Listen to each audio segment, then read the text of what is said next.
disappeared after my wife's lies destroyed everything. A decade later, a young man tracked me down and said, "You owe me an answer." I handed him a court order. "Your mother made sure you'd never hear my side." I met Laura in college at the University of California, Berkeley. She was studying literature, and I was focused on engineering. We met at a campus event, and soon, we were spending all our time together. After graduation, we moved to San Francisco. I got a job at a tech company, and Laura started teaching high school English. We were happy, especially when our son, Ethan, was born. Our daily life was like many families. Mornings were busy with getting ready for work and school. Evenings were for family dinners and bedtime stories. Weekends meant trips to the park or short vacations to places like Lake Tahoe. I believed we were a perfect family. But things started to change. Laura began coming home late, saying she had meetings or had to grade papers. She became secretive with her phone, which was unusual for her. Our conversations became strained, and I felt a growing distance between us. One evening, while Laura was in the shower, her phone buzzed repeatedly. I glanced at it and saw messages from someone named They said things like, "Can't wait to see you again," and "Last night was amazing." My heart sank. When I confronted Laura, she denied it at first but then admitted she was seeing Mark, another teacher at her school. I was devastated. We argued often, sometimes in front of Ethan. I suggested counseling, hoping to save our marriage. Laura agreed, and for a while, things seemed better. But trust is hard to rebuild. Despite our efforts, the shadow of her affair lingered. Then I received an envelope at work with photos of Laura and Mark together. There was no note, just the pictures. That night, I confronted Laura again. She admitted the affair hadn't ended and said she had feelings for Mark. I realized our marriage was over. The divorce was messy. Laura's lawyers portrayed me as an absent father because of my job. Despite my efforts, the court gave Laura primary custody of Ethan, allowing me limited visits. Then Laura told me she was moving to Seattle with Mark and taking Ethan with her. The thought of being so far from my son was unbearable. Feeling hopeless, I made a drastic decision. I left my job, my friends, and my family behind. I moved to a small town in Montana, changed my name to David, and started over. I found work as a mechanic. It was different from my old job but honest work. I kept to myself, avoiding close relationships, haunted by my past. Years went by, and I often thought about Ethan. Did he hate me for leaving? Did he think I abandoned him? These questions haunted me, but I believed staying away was best. Then, one autumn morning, a young man walked into the garage. He looked about 18 and had a familiar look. He approached me with determination. "Are you Daniel?" he asked. My heart pounded. I hadn't heard that name in years. "Who are you?" I replied cautiously. "I'm Ethan," he said, his voice shaking. "You owe me an answer." Guilt and regret overwhelmed me. I invited him into the office, and we sat in silence for a moment. I took out an old envelope containing the court order that had given Laura custody. "Your mother made sure you'd never hear my side," I said, handing him the document. "I never wanted to leave you, Ethan. But I thought disappearing was the only way to cope." Tears filled his eyes as he read the papers. "Why didn't you fight for me?" he whispered. "I did," I replied, my voice breaking. "But the court favored your mother. I was broken and thought you'd be better off without me."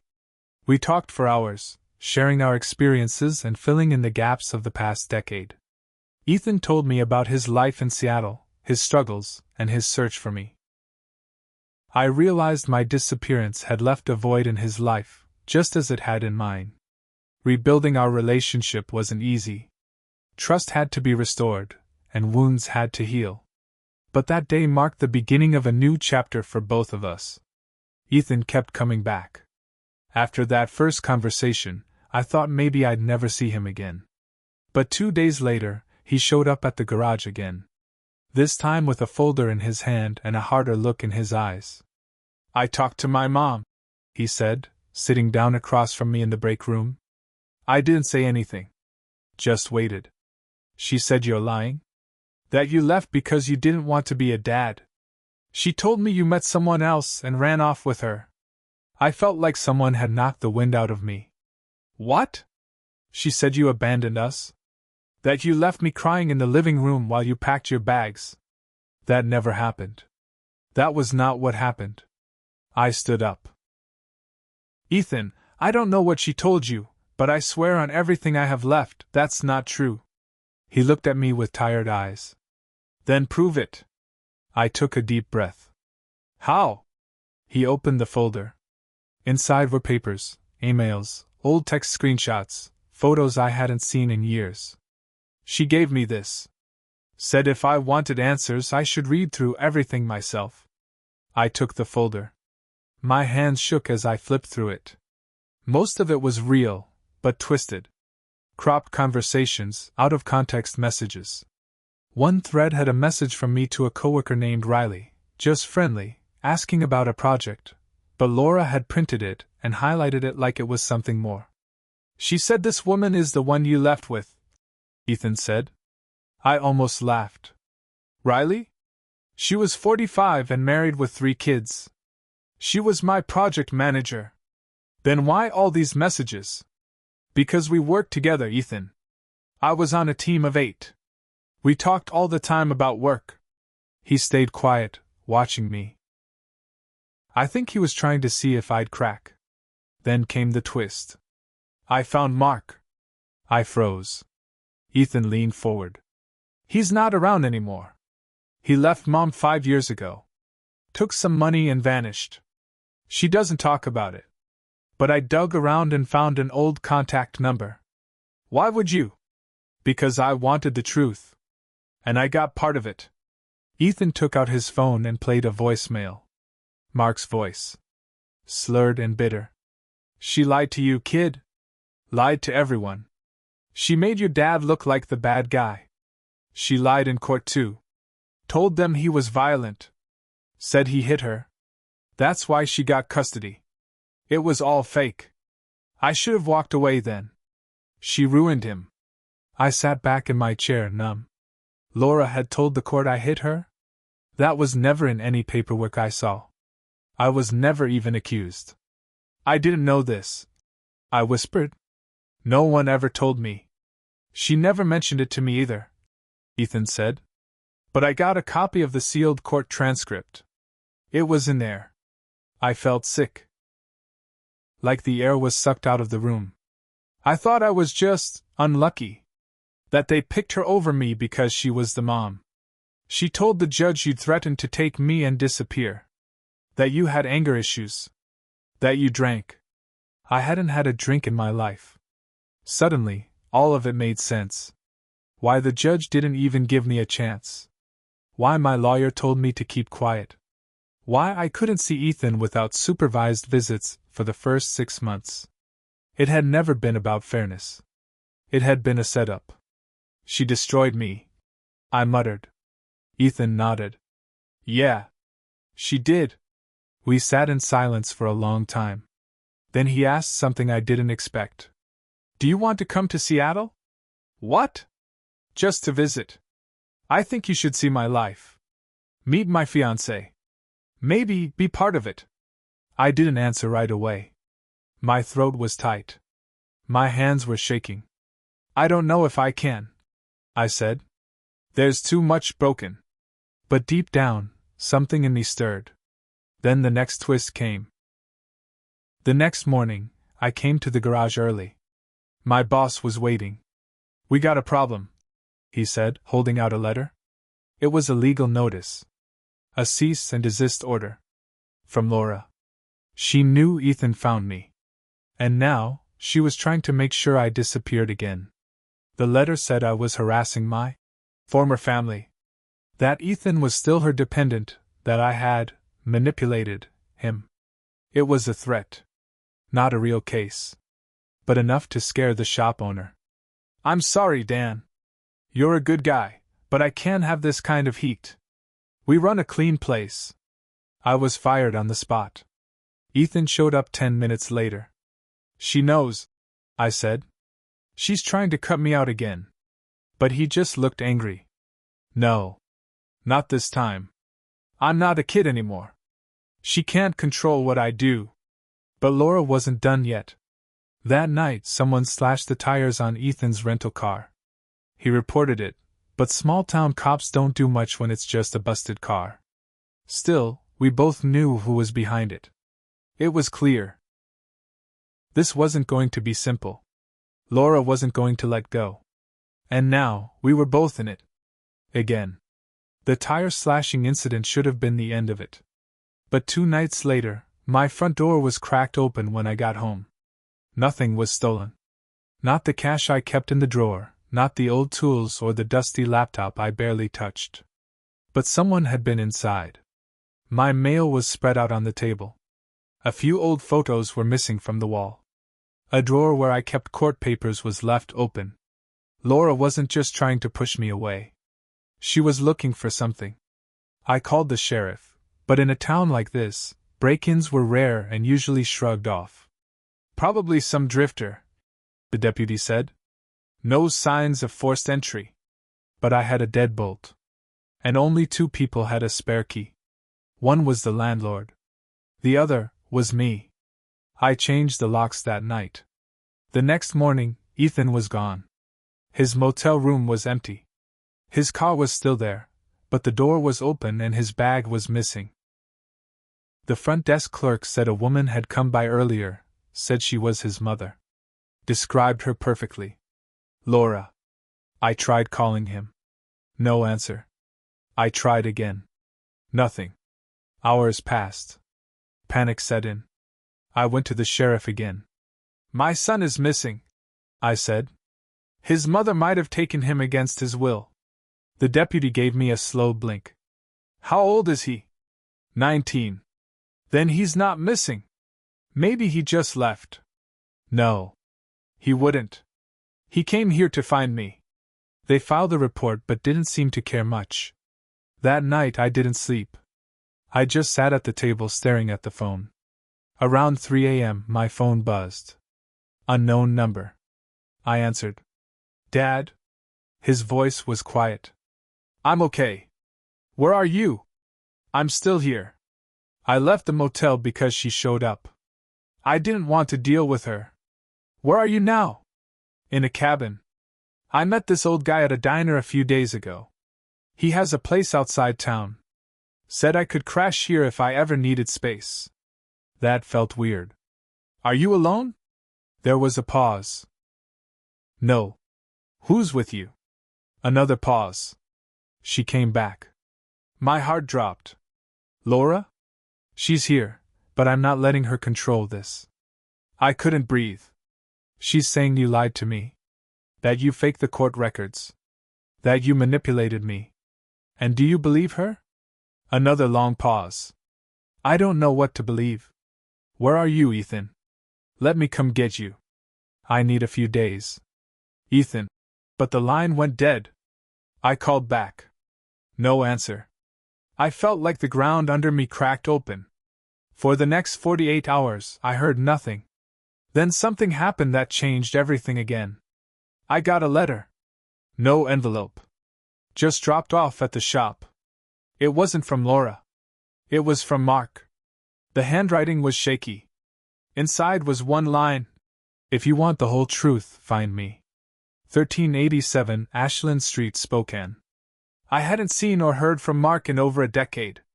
I wasn't sure if it was a trap. But something about the letter felt final. So I drove. 11 hours straight. I found the address. It was a halfway house. Mark looked like he'd aged 30 years. Pale, hunched, eyes sunken. He was dying. Liver failure. Didn't think I'd ever see you again, he said, coughing into a rag. Why'd you write me? Because she's going to ruin him too. What do you mean? He leaned back, wheezing. She used me, same way she used you. Told me she was pregnant. That you hid her. Said I was the only one who really cared. She wasn't pregnant. No. I found that out after I left my wife. But by then, I was hooked. I gave her everything. Moved to Seattle with her. Got a second mortgage. She cleaned me out. I clenched my jaw. She said you left her. She kicked me out. After she drained everything. He pointed to a box near his bed. In there. Letters, photos. Copies of everything. I kept it all. I wanted to burn it, but I thought one day you might need it. I opened the box. Inside was a timeline of lies. Copies of texts Laura sent Mark where she admitted to staging some bruises. Emails to her lawyer, asking how to build a stronger custody narrative. Notes where she coached Mark on what to say in court. It was all there. Evidence. Real, hard, damaging proof. You take this, Mark said. Use it. Save your kid. I will. But I didn't get far. As I stepped out of the building with the box in hand, a woman in a dark SUV across the street was staring straight at me. Laura. I froze. She didn't get out. Just sat there, watching me. Then she slowly drove away. She knew I had the truth. But I knew something too now. She wasn't going to stop. And I wasn't going to run again. I didn't go back to Montana. Not right away. I spent the night in a cheap motel near Spokane, staring at the box of papers Mark gave me. Every time I closed my eyes, I saw her face in that SUV. Calm. Cold. Watching. I called Ethan the next morning. Straight to voicemail. Again. Then he finally texted. Back in town. She's staying at a hotel. Says she wants to talk. You can come if you want. But she said it's up to me who I believe. I didn't hesitate. I drove 8 hours straight and walked into the hotel lobby where Ethan said they'd be. A basic business-style place just outside town. I spotted him first, sitting on one of the couches, looking pale and tired.